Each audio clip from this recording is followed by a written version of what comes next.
नमस्कार। आप सबका हार्दिक स्वागत। बढ़ते हैं अगले पाठ की ओर। पाठ संख्या 5।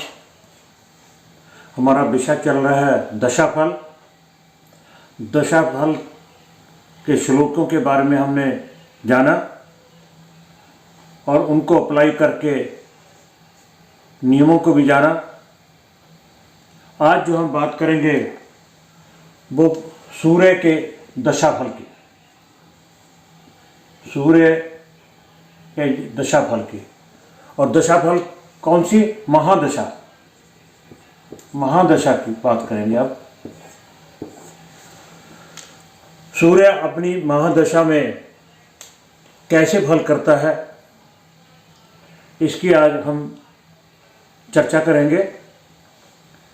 सूर्य, हमने पीछे पाठों में पढ़ा कि ग्रह अपने स्थान, स्थिति, बसेन और अपने स्वभाव के अनुसार तथा अपने बल के अनुसार फल करता है। तो सबसे पहले हम बल, स्थान की बात करते हैं। स्थान से सूर्य कैसे करेगा? अगर मेष लग्न की पत्रिका है तो सूर्य कहाँ का स्वामी होगा? पंचम का। अगर वृष की पत्रिका है तो चौथे भाव का। मिथुन की है तो तीसरे भाव का। अगर कर्क राशि की पत्रिका है तो दूसरे भाव का। अगर सिंह की है तो वो लग्न का स्वामी होगा। अगर कन्या राशि की पत्रिका है तो द्वादश का हो गया। तुला की है तो एकादश का होगा। अगर वृश्चिक की है तो दसम भाव का स्वामी होगा। इस प्रकार वो 12 भावों में से किसी न किसी एक भाव का स्वामी तो होगा ही होगा। स्थान विशेष है। मान लिया ये पत्रिका जो है वृष की है तो कहाँ का स्वामी हुआ? चौथे भाव का स्वामी हुआ। अब वो चौथे भाव का स्वामी है तो हम वहां से क्या देखते हैं? स्थान क्या फल देगा? मकान की बात करेगा, वाहन की बात करेगा, माता की करेगा, वाहन की, मकान की, भूमि की। ये सारी जो है वो यहाँ से चौथा भाव है किस भाव का? सुख का भाव, सुख भाव। यहाँ से हमें क्या मिलता है? सुख, जिंदगी के सुख, जमीन, जायदाद, वाहन, माता, इन सब का मिलेगा। यहाँ से ये, मगर ये मिलेगा क्यों? क्योंकि यहाँ का सूर्य स्वामी है। ये इसका स्थान क्या है? अब दूसरी बात करें स्वभाव के अनुसार।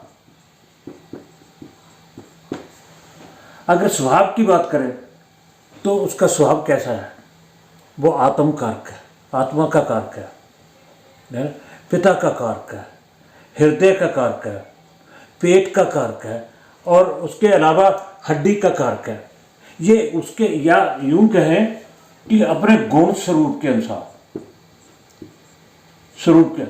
गुण स्वरूप के अनुसार वो फल करेगा। यानी कि जो उसके नैसर्गिक कार्यकत्व हैं स्वभाव के अनुसार उनका भी फल करेगा। पिता का करेगा, पिता को नौकरी, पिता की उन्नति हो सकती है, पिता बीमार भी हो सकते हैं, मकान खरीद सकते हैं। ये स्थान बल में था। हड्डी की बात करें, हड्डी टूट भी सकती है, कोई घटना भी हो सकती है।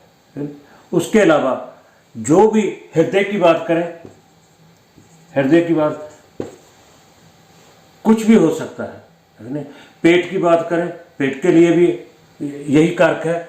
आत्मा का कारक है, आत्मा का, पेट का, जो इसके नैसर्गिक कार्यकर्तव्य हैं उन सब का फल करेगा। जब करेगा कब? इसकी महादशा में। जब इसकी महादशा होगी वो अपने स्थान और स्वभाव के अनुसार फल करेगा। कहें पिता की प्रमोशन भी हो सकती है, और सरकार का भी कोई रिप्रेजेंट करता है, सरकारी नौकरी मिल सकती है। ये मिल भी सकती है और डिमोशन भी हो सकती है, छूट भी सकती है। पिता बीमार भी हो सकता है, पर पिता को उन्नति भी हो सकती है। कुछ भी हो सकता है, मकान खरीद भी सकता है, मकान बेच भी सकता है, वाहन खरीद भी सकता है, वाहन बेच भी सकता है अपनी दशा में। माता को के लिए कोई बेनिफिट हो भी सकता है, सुख मिल भी दे भी सकता है, और उनके प्रति कुछ घटना हो भी सकती है। वो कैसे? वो इसकी स्थिति, युति और दृष्टि के अनुसार। कोई अगर पूछे कि पिता बीमार होगा तो कब होगा, क्योंकि इसकी महादशा कितने साल की है? 6 साल की, 6 ईयर की। तो 6 साल में कब होगा बीमार पिता? कब मकान मिलेगा या बेचेगा? नौकरी कब मिलेगी? सरकारी नौकरी कब मिलेगी या छूटेगी? कुछ भी जो घटना है, जब कब का अंतर आता है, समय का अंतर आता है। महादशा ये भी 6 साल के, ये भी समय है, मगर जब ऐसा प्रश्न आएगा तो हम अंतरदशा में जाएंगे। महादशा के अंतरदशा में जाएंगे, फिर हम प्रश्नों के, और फिर आंसर जो होगा वो किसके अनुसार होगा? नौकरी मिलेगी या छूटेगी, किसके अनुसार होगी वो बताएगी। जैसे सबसे पहले हम देखें नंबर 1 पर स्थिति। स्थिति क्या है? सूर्य कहीं अष्ट में तो नहीं गया 8th हाउस में? अगर 8th हाउस में गया है तो पिता को कष्ट हो सकता है। अगर ऊपर से शनि या मंगल राहु केतु की कोई दृष्टि डल गई तो हो सकता है। अगर गुरु की दृष्टि डल गई तो हो सकता है पिता को प्रमोशन मिल जाए। ये उसके स्थान का स्थिति कहाँ स्थित है, और फिर जहाँ स्थित है, अगर सूर्य 4थे का स्वामी है, वहाँ से जो हमने स्थान के अनुसार और स्वभाव के अनुसार बात की, मगर जिस स्थान पे बैठा है, अगर सूर्य यहाँ बैठा है तो यहाँ का भी तो फल करेगा, इसका भी कुछ ना कुछ फल तो करेगा ही करेगा। तो स्थान के मुताबिक, स्थिति के मुताबिक, जिस स्थान में बैठा है, स्थित है, उस भाव का भी फल करेगा कुछ ना कुछ। और जो फल में है और बैठने का अगर 6, 8, 12 में बैठा है तो उसके अकॉर्डिंग ही कोई नुकसान, कोई घटना, कुछ भी ऊंच नीच जो है उसके अकॉर्डिंग ही होगी। अगर वो केंद्र त्रिकोण में बैठा है तो भी तो उसके अकॉर्डिंग होगी। और उसके बाद उसकी युति किसके साथ है? नंबर 2 पे अगर बात करें तो उसकी युति किसके साथ है? शुभ ग्रहों के साथ है, केंद्र त्रिकोण के स्वामी के साथ है, लाभ स्थान के, अगर लाभ स्थान के स्वामी के साथ है, कर्म स्थान के स्वामी के साथ है, तो नौकरी मिल भी सकती है, प्रमोशन हो भी सकती है। नहीं? आगे एक तो स्थिति और फिर युति। युति अगर अच्छे शुभ ग्रहों के साथ है तो अच्छा फल मिलेगा, अगर अशुभ के साथ है तो उसके अनुसार फल मिलेगा। देखना ये है कि उसकी युति कौन से ग्रह के साथ, वो जिसके साथ युति हुई है वो कहाँ का स्वामी है। पंचम का स्वामी है, विद्या का, संतान का, किसकी बात कर रहे हैं? और इसके अलावा वो काल पुरुष की कुंडली में किस स्थान का स्वामी होता है, पंचम का होता है, तो उसका भी फल करेगा। फल तो करेगा मगर कैसा करेगा। जब कैसे की बात आती है तो हमें देखना पड़ता है भी कहाँ स्थित है, उसकी स्थिति कहाँ है, उसकी युति कहाँ किसके साथ है। उसके अलावा फिर तीसरी बात आ गई दृष्टि। दृष्टि दृष्टि में हम सिर्फ ये कह सकते हैं कि वह फल कितना अच्छा या बुरा दे सकता है और कितना दे सकता है, वो फल कितना दे सकता है, किस ग्रह की दृष्टि है। जिस ग्रह के एक तो ग्रह अशुभ हो और फिर 6, 8, 12 का स्वामी हो, तो फिर हमें समझ जाना चाहिए कि वो फल कैसा देगा और कितना देगा। ये सारी से इसके अलावा चौथी बात आती है परिवर्तन की, क्योंकि संबंध 4 तरह के होते हैं। संबंध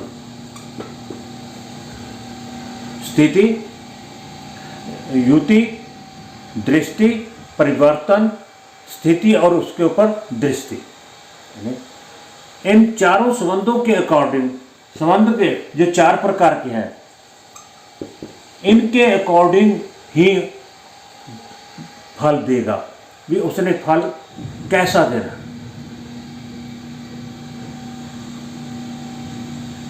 और वो फल जो देगा यानी कितना देगा।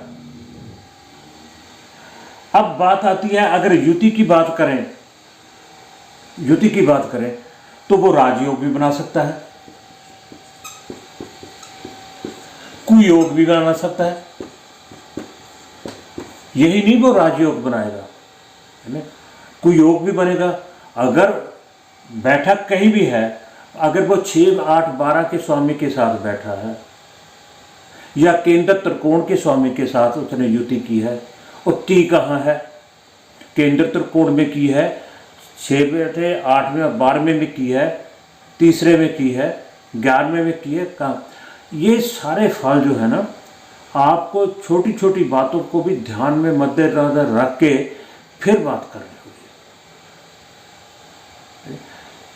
आज हमने सूर्य के बारे में बात की, अगले पार्ट में हम चंद्रमा की बात करेंगे। यानी ऐसे सभी ग्रहों की महादशा के बाद चर्चा करने के बाद फिर हम ये भी बात करेंगे कि फल देते समय कुछ ग्रह तो है जिनको स्वामित्व भी नहीं है, राहु केतु को। सूर्य और चंद्रमा को 2 ही एक राशि का स्वामित्व है, मगर 5 ग्रह ऐसे हैं जिनको 2 राशियों का स्वामित्व है।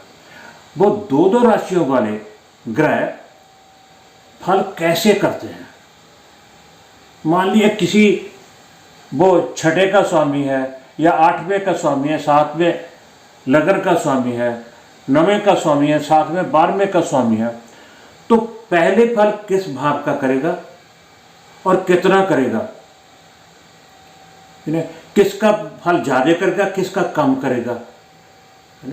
ये सारी 2 राशियों वाले की जो है वो हम बाद में चर्चा करेंगे। पहले हम सभी ग्रहों की महादशा के बारे में बात करेंगे। सो इस पार्ट में इतना ही। कृपया मेरे वीडियो को लाइक, शेयर और सब्सक्राइब जरूर कीजिएगा। आप सबका धन्यवाद।